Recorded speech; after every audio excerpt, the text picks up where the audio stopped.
Bonsoir, bienvenue dans ma bibliothèque. Mon nom est Bruno Lalonde. Nous sommes le 21 août 2017 et c'est même les bibliothèques qui s'en vont, les livres.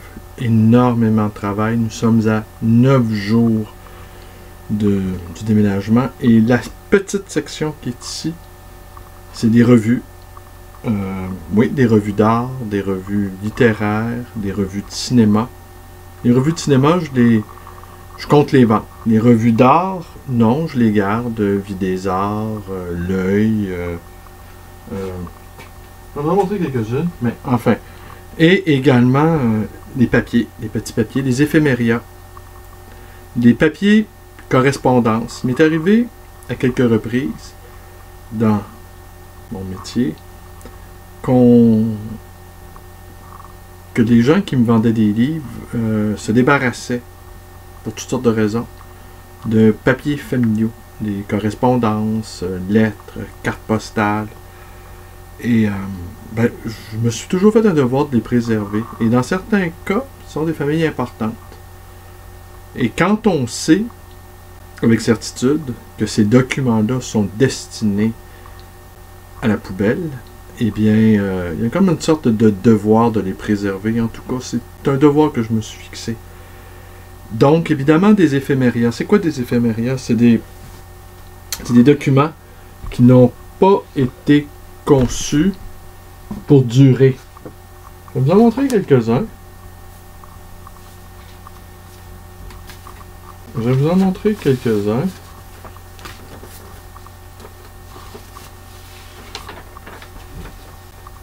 Et oui, je vais commencer par un. Tenez. Ceci, on va être dans le domaine politique. Résistance. Publié Résistance, l'indépendance ou la mort, Dixon, volume 1, numéro 2, avril 1964, le Front républicain pour l'indépendance. Alors, je vous le montre.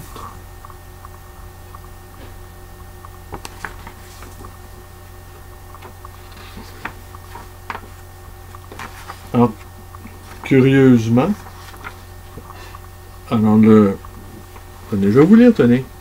Monsieur Terrien vous parle. Je ne sais pas qu'est-ce qui est devenu ce monsieur Armand Terrien, chef régional.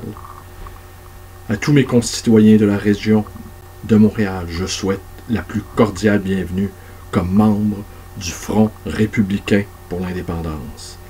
Je m'empresse de féliciter ceux qui de tout temps sont à l'avant-garde des grandes causes et n'hésitent pas à se mettre en évidence pour épauler l'action commune qui caractérise la fierté et le sens de l'honneur de ces personnes, où on retrouve les meilleurs éléments qui œuvrent pour l'affranchissement et la libération du peuple. Je souligne avec reconnaissance l'esprit de sacrifice et d'abnégation de ceux qui dans l'ombre travaillent pour les besoins de la cause, suivant leur appartenance à divers mouvements et à des objectifs précis dont ils ont mission de réaliser pour contribuer au triomphe de la marche victorieuse d'un peuple qui se refuse à mourir et veut l'indépendance.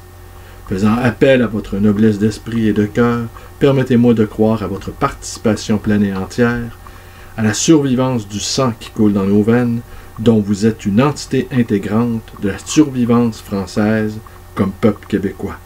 N'attendez plus dès aujourd'hui, joignez-vous à nous pour l'élaboration des structures du FRI, Front républicain pour l'indépendance. Je vais en montrer un autre. Je vais en montrer quelques-uns. Aucun rapport, mais on va faire une petite pause. Un carton de publicité. Private Service, Privé Uniform Chauffeur en livrée. Giroir Limousine de Luxe, Inc. 3540 Boulevard Saint-Laurent. Alors, un carton de publicité pour les limousines. Ici, c'est curieux, mais bon.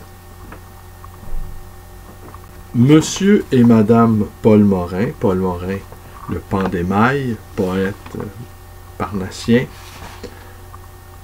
vous prie d'agréer leurs meilleurs vœux. Mais, qu'est-ce qu'il y a? Il n'y a rien. Alors, je sais pas trop à quoi ça signifie, mais bon, on est ravis de savoir que M. Paul Morin offrait ainsi ses vœux. Alors là, une autre curiosité. J'arrive pas à voir ça. J'ai le numéro 10, j'ai le numéro 5. Et ça, c'est le numéro 6. Alors, qu'est-ce que c'est? Encore un néotypé. Fait sur une casse-tête-mère. Et c'est tirage 3000 copies à Sainte-Anne-de-la-Rochelle, le 24 juin 1971. C'est le Petit Québec libre. Il faut créer 10, 20, 30 petits Québec libres pour qu'un grand Québec libre et socialiste. Alors, ils vivaient sur une ferme, ces gens-là. C'est ce que je crois comprendre. Ils se proposaient...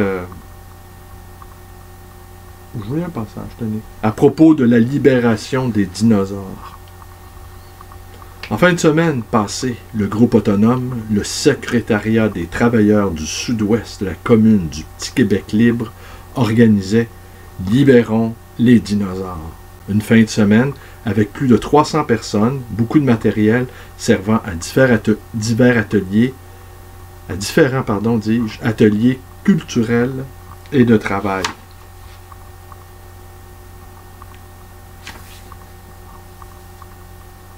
Alors, les communards du Petit Québec libre, alors ce tract conclut en disant « Ne laissez pas ces idiots de fascistes vous taper sur les nerfs, souriez et sachez qu'ils sont tristes et complètement dépourvus de l'amour que possèdent les gens comme vous, Erika Huggins, BPP. » Je voudrais vérifier à quoi ça ressemble. Que signifie cet acronyme. Alors encore, le Petit Québec libre, le numéro 10, basé à Sainte-Anne-de-la-Rochelle, comme je vous disais.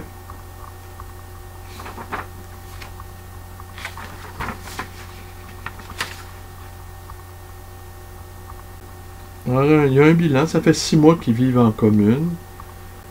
Et ils font le point.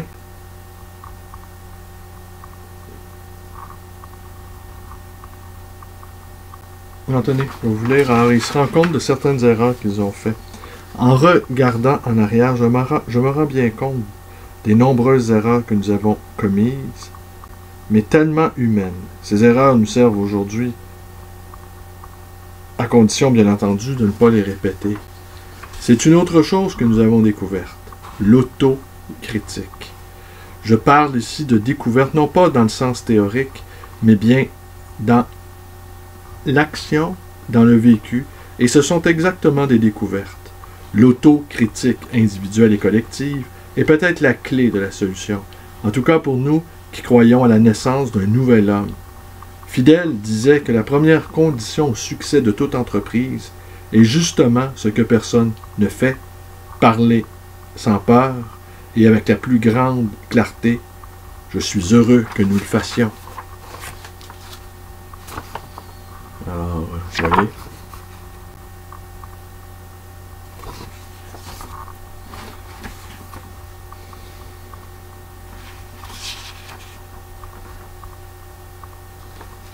Alors, celui-ci, toujours le Petit Québec libre.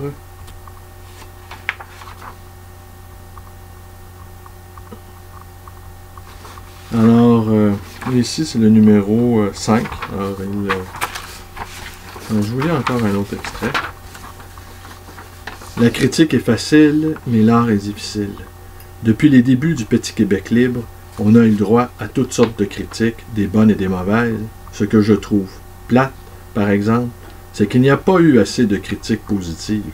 C'est bien beau de dire que ce n'est pas ça qu'on a dit faire, que les articles du journal sont vides de tout sens, qu'on est trop intellectuel ou qu'on ne l'est pas assez, ou qu'on s'en sac trop dans le journal. Tout ça, tabarnak, c'est bien beau, puis c'est facile. Ben Chris, c'est bien beau de trouver ce qui est mauvais, c'est surtout facile, mais ça a l'air bien plus dur d'y remédier. On ne se prend pas pour des messies, puis on possède pas la vérité. On fait des erreurs, ça c'est sûr, mais à la place d'aller dire partout que cette chose ou cette affaire est fuckée au petit Québec libre, pourquoi ne pas venir y remédier? Plus on sera, plus on aura d'idées. Plus on aura d'idées, et mieux ça ira. Si vous avez quelque chose, par exemple, contre le journal, faites un article, puis amenez-le. Tant que ce sera de la critique positive, elle sera acceptée. Ouais. On accepte toutes les critiques à condition qu'elles soient positives. Hein, c'est quand on demande l'avis, souvent, les gens nous demandent notre avis sur quelque chose. Surtout, ne le donnez pas, cet avis. Même plus, venez en discuter en même temps, ici, vous serez toujours les bienvenus. On est tanné de la petite gauche intellectuelle qui se promène de comité en comité, de groupement politique en groupement radicaux, de ce genre de personnes qui va se pacter tous les soirs à la Casa, au Chat Noir, chez Dieu, au bar de la CSN, au Bouvillon, à la Hutte Suisse, etc., et qui pensent qu'ils ont fait avancer la révolution de 100 ans parce qu'il a été pacté la gueule aux patriotes pour aller fêter la libération de Gagnon ou Vallière. On en a assez de toute cette gang de parasites et de frustrés qui, à cause d'un sentiment de culpabilité, vont se saouler à la santé des patriotes. C'est facile de critiquer, mais c'est bien difficile de faire quelque chose. C'est justement en faisant des erreurs qu'on apprend. Mais celui, là, en majuscule, mais celui qui n'a jamais... Parce qu'on a de la misère à lire, hein? C'était imprimé sur du papier fait pour ne pas durer, justement. C'est bien difficile de faire quelque chose. C'est justement en faisant des erreurs qu'on apprend. Mais celui qui n'a jamais rien fait ne fera jamais d'erreur. Continuez à les gueuler partout, mais le jour où vous ferez rentrer du plomb dans la cervelle, oui, ce jour-là, vous comprendrez peut-être, mais ne sera-t-il pas trop tard? J'aime mieux un créditiste convaincu et sincère qu'un théoricien de la gauche. Alors, ben voilà. Le 24 juin, au Petit Québec libre, on bouffe le mouton. Je vous remercie d'être avec moi, portez-vous bien. Il reste 9 jours avant ce grand déménagement de 20 000 livres, plus quelques centaines de quelques milliers de documents, éphéméria, correspondance de ma revue aussi, que j'ai mis dans des cartons, dessins, cartes postales, des manuscrits, 20 ans de vie qu'on déplace. Alors j'en profite, j'élague, j'élimine. Voilà. Je vous remercie d'être avec moi. Portez-vous bien, vous connaissez la suite. Vous pouvez vous abonner à ma chaîne YouTube. Vous pouvez également me téléphoner dans le 514-736-0999. Vous pouvez aller visiter ma page Facebook. Vous pouvez me rendre visite à la librairie d'occasion, le Livre Voyageur, dans le quartier Côte-des-Neiges, et l'atelier librairie, le Livre Voyageur, sur la rue Bélanger, à l'angle Louis-Aimant, l'auteur de Maria Chapdelaine. Merci et bonne soirée à tous.